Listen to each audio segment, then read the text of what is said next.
সংকটে সর্বদা সচল, বিপদের দিনে বুক ভরা সাহস, এসবই আর্জেন্টিনার রসদ।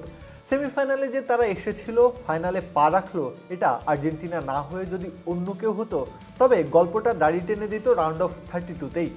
মানসিক শক্তি আর একতা যাদের রন্ধ্রে রন্ধ্রে মিশে আছে, তারা কি আর হার মানে সহজে? আর এখন তো তারা সবকিছুর ঊর্ধ্বে গিয়ে বসে আছে।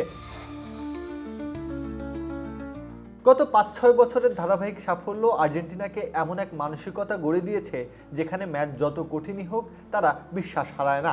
একের পর এক বড় ম্যাচ জেতা, ট্রফি জেতা, প্রতিকূল পরিস্থিতি থেকে ফিরে আসা, এসব অভিজ্ঞতা তাদের শিখিয়েছে শেষ বাঁশি বাজার আগে কোনো ম্যাচ শেষ নয়।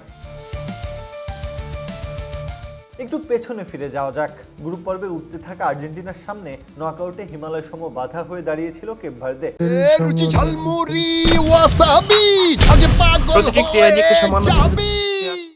আর্জেন্টিনার গোল শোধ করা, অতিরিক্ত সময় শুরুতে গোল করা, ১২০ মিনিটে খেলা নিয়ে যাওয়া। আর্জেন্টিনার সামনে সবচেয়ে বড় পরীক্ষা ছিল ওই পুচকে দলের সাথেই, সেটা উতরে যান লিওনেল মেসিরা। শেষ হলো, আর্জেন্টিনার শেষটা ওখানেই দেখে ফেলেছিল সবাই। মিশর রীতিমতো ধাক্কা দিয়ে বিশ্বকাপ থেকে আর্জেন্টিনাকে প্রায় ফেলে দিয়েছিল, তবে রেলিং বেয়ে যেন উঠে এলো তারা। সবটুকু দিয়ে শুরু করলো প্রত্যাবর্তনের সূচনা। ৭৮ মিনিট পর্যন্ত ২-০ গোলে পিছিয়ে থেকে যেভাবে ঘুরে দাঁড়িয়েছিল, অবিশ্বাস্য রকম মানসিক দৃঢ়তা না থাকলে ওটা সম্ভব না। সুইজারল্যান্ডও কি কম ভুগিয়েছে? এগিয়ে থেকেও গোল হজম, এরপর ১২০ মিনিটের লড়াই, শেষ মুহূর্তে গিয়ে আরও একবার গর্জন তোলা।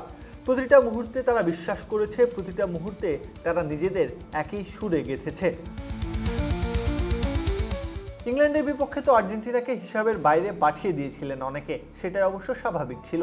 নকআউটের যে ধাঁচে আর্জেন্টিনা খেলেছে ফুটবলটা, এরপর ফাইনালে যাওয়া এক প্রকার বিলাসিতার শামিল। তবে আবারও মনে করিয়ে দিই, দলটার নাম আর্জেন্টিনা।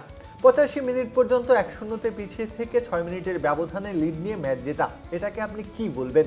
কোন বিশেষণে বিশেষায়িত করবেন? এটাই এই আর্জেন্টিনার সবচেয়ে বড় পরিচয়। তারা হয়তো পুরো ৯০ মিনিট সেরা ফুটবল খেলতে পারে না, অনেক সময় ম্যাচের নিয়ন্ত্রণও হারায়, কিন্তু যখন সবচেয়ে বেশি প্রয়োজন হয় তখনই নিজেদের সেরাটা বের করে আনে, যার পেছনে কাজ করে এক হার না মানা বিশ্বাস। অবশ্য জেতাটাকে যারা অভ্যাসে পরিণত করে, তাদের কাছে পরাজয়টা আসতে ভয় পায়। প্রত্যহ কাব্য, খেলা ৭১।